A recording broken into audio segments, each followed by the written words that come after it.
Hello viewers, আজ আমরা 2023 সালের Ray Martin English question bank class 7-এর সেকেন্ড সামেটিভ এভ্যালুয়েশন টেস্ট থেকে মডেল অ্যাক্টিভিটি 11 তোমাদের যে স্কুলটা দেওয়া রয়েছে government girls high school Purulia, তার সিন প্যাসেজ, আনসিন প্যাসেজ এবং গ্রামার পোর্শন ডিসকাস করব। সো ভিউয়ার্স, তোমরা দেখো। ফার্স্ট অফ অল তোমাদের এখানে যে টেক্সট প্যাসেজ সিনটা দেওয়া রয়েছে প্রোজ, এটা জেরম ক্লাবকে জেরোমের লেখা আঙ্কেল পোজার হ্যাংসের পিকচার থেকে নেওয়া হয়েছে। আশা করি তোমাদের টেক্সট প্যাসেজ খুব ভালো করে পড়া হয়ে গেছে, তাই ভিডিওটিকে আর বড় না করে আমরা সরাসরি চলে আসছি প্রশ্নের উত্তরে। সো ভিউয়ার্স, তোমরা প্রশ্নের উত্তর যারা করে নিয়েছো ভালো কথা, যারা করোনি তোমরা একবার মিলিয়ে দেখে নাও কেমন। দেখো এর দাগে কী বলেছে, অ্যান্সার দ্য ফলোয়িং কোশ্চেন, অর্থাৎ নিম্নলিখিত প্রশ্নটির উত্তর দাও। দেখো কী বলেছে কোশ্চেনটা, নেম দ্য টেক্সট, অর্থাৎ টেক্সট প্যাসেজটা বা পাঠ্যক্রমটার নাম লেখো, অ্যান্ড ইটস অথার, এবং তার লেখকের নাম লেখো। তাহলে অ্যান্সার কী লিখবো, the name of the text is Uncle Podger hangs a picture and the author is Jerome ক্লাবকে জেরম। ওকে, এরপর আমরা চলে আসবো বি এর দাগে। দেখো বি এর দাগে কী বলেছে, write T for true and F for false statements in the boxes given, অর্থাৎ যদি বিবৃতিটা ঠিক হয় তাহলে বক্সের মধ্যে টি লিখব এবং যদি ভুল হয় তাহলে এফ লিখব। ওকে, ফার্স্ট কোশ্চেনটা দেখো, uncle Podger asked will to bring a hammer, কাকু পোজার উইলকে বললেন হাতুড়িটা নিয়ে আসতে, তাহলে স্টেটমেন্টটা ঠিক, তাই ট্রু লিখব। ওকে, সাপোর্টিং স্টেটমেন্ট চাইনি, যদি সাপোর্টিং স্টেটমেন্ট চায় তাহলে তোমরা সাপোর্টিং স্টেটমেন্ট কিন্তু অবশ্যই দেবে। এরপরে চলে আসবো আমরা টু এর কোশ্চেনে। দেখো টু এতে কী বলেছে, uncle Poser requested aunt Poser to help him to put up the picture, অর্থাৎ পোজার কাকু কাকিমাকে অনুরোধ করেছিলেন ছবিটা তুলে দিতে। না, এটা ফলস হবে।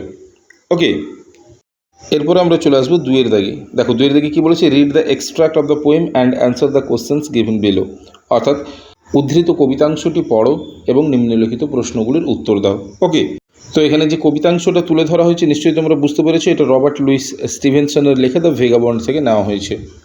আশা করি কবিতাটি তোমাদের সকলের খুব ভালো করে পড়া হয়ে গেছে, তাই কবিতাটিকে আর ডিসকাস না করে আমরা সরাসরি চলে আসছি প্রশ্নের উত্তরে। দেখো এর দাগে কী বলেছে, অ্যান্সার দ্য ফলোয়িং কোশ্চেন। দেখো ফার্স্ট কোশ্চেনটা একটাই দেওয়া রয়েছে, what kind of a life does the vagabond want, অর্থাৎ ভেগাবন্ড কীরকম ধরনের জীবন প্রত্যাশা করে। তাহলে অ্যান্সার কী লিখব, the vagabond wants a life that has close contact with nature, a life which is not confined to the worldly matter.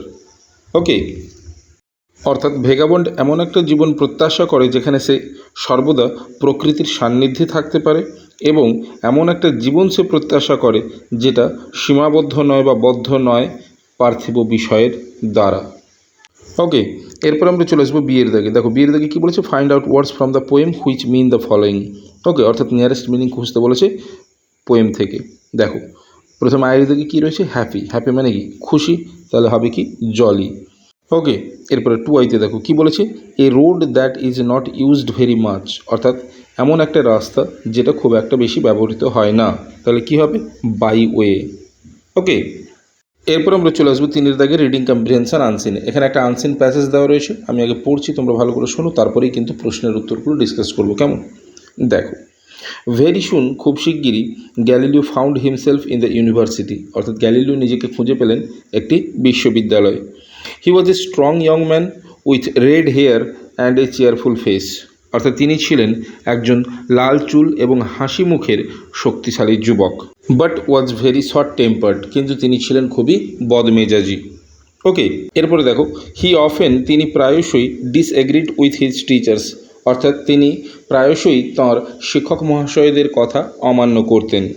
The professor at পিসা disliked him, অর্থাৎ পিসার অধ্যাপকেরা তাকে পছন্দ করতেন না, বিকজ কারণ হি ওয়াজ ডিটারমাইন্ড, তিনি দৃঢ় প্রতিজ্ঞ ছিলেন, টু থিঙ্ক ফর হিমসেলফ, নিজের নিয়ে ভাবতে, and test all the theories, এবং তিনি সমস্ত তত্ত্বগুলিকে পরীক্ষা করতে চাইতেন। দে টট, তারা যেটা শিখিয়েছিলেন হিম তাকে, বাই প্র্যাকটিক্যাল এক্সপেরিমেন্ট, অর্থাৎ ব্যবহারিক পরীক্ষার মাধ্যমে। তাহলে এই লাইনটার মূল অর্থ কী দাঁড়ালো, পিসার অধ্যাপকেরা তাকে পছন্দ করতেন না একটাই কারণে, তাঁরা যা শেখাতেন সেটা তিনি অর্থাৎ গ্যালিলিও পরীক্ষার মাধ্যমে যাচাই করে নিতে চাইতেন, এই কারণেই পছন্দ করতেন না অধ্যাপকেরা তাকে। ওকে, এরপরে দেখো, they were content with teaching what ancient Greek philosophers had taught for so long, অর্থাৎ প্রাচীন গ্রিক দার্শনিকরা এতদিন যা কিছু শিখিয়েছিলেন তা শিখেই তারা সন্তুষ্ট ছিলেন। But as a true scientist, একজন সত্যিকারের বিজ্ঞানী হিসেবে গ্যালিলিও প্রত্যাখ্যান করেছিলেন টু অ্যাকসেপ্ট এনি আইডিয়া, অর্থাৎ কোনো আইডিয়াই গ্রহণ করবেন না উইদাউট কোশ্চেন্স, প্রশ্ন না করে। ওকে, সো ভিউয়ার্স, এই ছিল তোমাদের আনসিন প্যাসেজ। এবার এখান থেকে যে প্রশ্নগুলো দিয়েছে চলো ডিসকাস করে নেওয়া যাক। ওকে, দেখো এর দাগে কী দিয়েছে, অ্যান্সার দ্য ফলোয়িং কোশ্চেন্স, অর্থাৎ নিম্নলিখিত প্রশ্নগুলির উত্তর দাও। ফার্স্ট কোশ্চেনটা দেখো, হাউ ডিড গ্যালিলিও লুক, অর্থাৎ গ্যালিলিও দেখতে কেমন ছিল। তাহলে অ্যান্সার কী লিখবো, Galileo looked like a strong young man with red hair and a cheerful face. এরপর আমরা চলে আসবো টু এর কোশ্চেনে। দেখো টু এতে কী বলেছে, why did the professor at Pisa disliked him, অর্থাৎ পিসার অধ্যাপকেরা তাকে কেন পছন্দ করতেন না। তাহলে অ্যান্সার কী লিখবো, দেখো the professor at PISA disliked him because he was determined to think for himself and test all the theories they taught him by practical experiment. Okay. এরপরে চলে আসবো আমরা চারের দাগের গ্রামার অ্যান্ড ভোকাবুলারিতে। দেখো চারের এতে কী বলেছে, complete the following sentences with proper degree of adjectives, অর্থাৎ অ্যাডজেক্টিভের প্রপার ডিগ্রি বসিয়ে নিচের বাক্যগুলিকে পূরণ করতে। দেখো চারের আইতে কী বলেছে, Ganges is the dash, root adjective ফর্মটা দেওয়া রয়েছে লার্জ, রিভার অফ ইন্ডিয়া, তাহলে যেহেতু ভারতবর্ষের বৃহত্তম নদী তাই লার্জ থেকে হবে কি লার্জেস্ট। ওকে, এরপরে টু এর কোশ্চেনটা দেখো, টু এতে কী বলেছে, রূপক ইজ, রুট অ্যাডজেক্টিভ ফর্মটা দেওয়া রয়েছে কি স্মার্ট দেন পুলক, যেহেতু এখানে কম্প্যারেটিভ ডিগ্রি হয়েছে তাই এখানে স্মার্ট থেকে হবে স্মার্টার। ওকে, এরপরে বিয়ের দাগে দেখো, বিয়ের দাগে কী বলেছে, ইউজ প্রিফিক্সেস অর সাফিক্সেস, দেওয়াই রয়েছে কী কী ইউজ করতে হবে টু ফর্ম নিউ ওয়ার্ডস।